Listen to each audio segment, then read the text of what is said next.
अपनी सुनो, अपनी गुनो। कोई दूसरा सलाह दे, धन्यवाद दो, विचार करो, मगर अंधे की तरह चल मत पड़ो।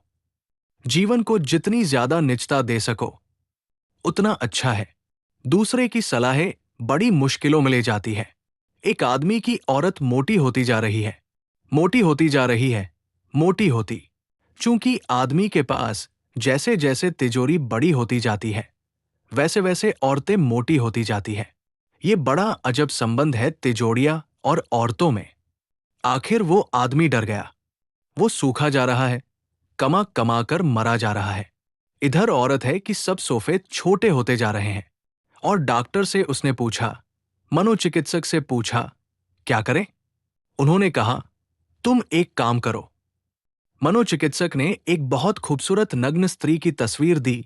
सानुपात, सुघर, अंग अंग सुंदर, कोई कमी न खोज सके। कहा, इसको जाकर तुम अपने घर में रेफ्रिजरेटर के भीतर चिपका दो। और रहा ग्लू। ये ग्लू ऐसा है कि एक बार फोटो चिपक गई तो फिर निकलती नहीं। सो जब भी तुम्हारी पत्नी फ्रिज को खोलकर देखेगी कुछ खाने के लिए और इस नग्न स्त्री को देखेगी, शर्माएंगी। मन ही मन अपने को दोष देगी कि ये मैंने अपने शरीर का क्या किया। अब ये कुछ शरीर जैसा मालूम नहीं पड़ता। अब तो ऐसा मालूम पड़ता है जैसे एक थैला है जिसमें सामान भरा हुआ है। पति ने कहा, बात तो पते की है।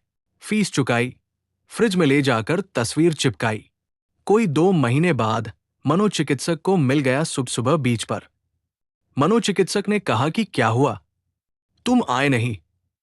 उसने कहा, क्या खाक आते, लाख उस तस्वीर को उखाड़ने की कोशिश में लगा हूं, उखड़ती नहीं।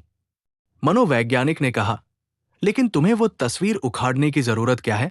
उसने कहा, उल्टा ही सब हो गया, क्योंकि मैं उस तस्वीर को देखने जाता हूं बार बार। और जब भी तस्वीर को देखता हूं तो मन, आखिर आदमी का मन है, कभी ये मिठाई, कभी आइसक्रीम।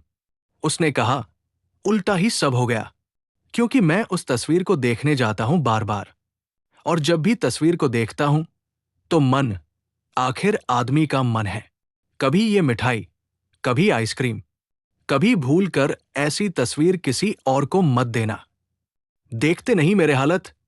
मनोवैज्ञानिक ने कहा, वो तो मैं देख रहा हूं कि 2 महीने में तो तुमने गजब कर दिया। 2 महीने पहले आए थे तो चूहा मालूम होते थे और अब तो पहाड़ मालूम होते हो। मगर ये तो बताओ पत्नी का क्या हुआ? उसने कहा, पत्नी का मत पूछो। वो दुष्ट तस्वीर की तरफ देखती नहीं। उसकी आंखें तो सिर्फ भोजन को देखती है। सलाहें, मशवरे चारों तरफ हर कोई हर किसी को दे रहा है। मुफ्त लोग बांट रहे हैं सलाहें।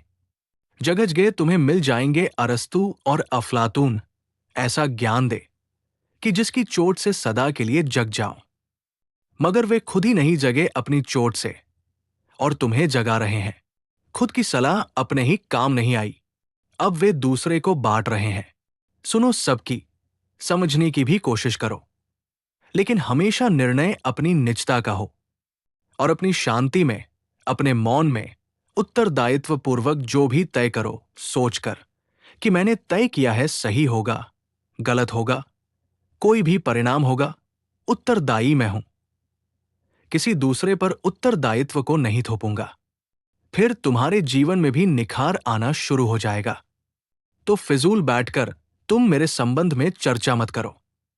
मैं इतना बिगड़ चुका कि अब तुम्हारी चर्चा के हाथ मुझ तक पहुंच न पाएंगे।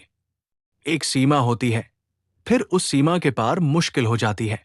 सो हम तो गए, अब तुम भी कहीं चर्चा करते करते हमारे साथ मत चले आना। अपनी सोचो, जिंदगी छोटी है, समय बहुत कम है, कल का कोई भरोसा नहीं है और काम बड़ा है। जिंदगी को जगमगाया है, अमृत का अनुभव करना है, व्यर्थ की बकवास और बहुत दूर नहीं है। तो दोस्तों, आप हमसे जुड़े रहें, हम इस तरह के और भी विचार आपके लिए लाते रहेंगे। धन्यवाद।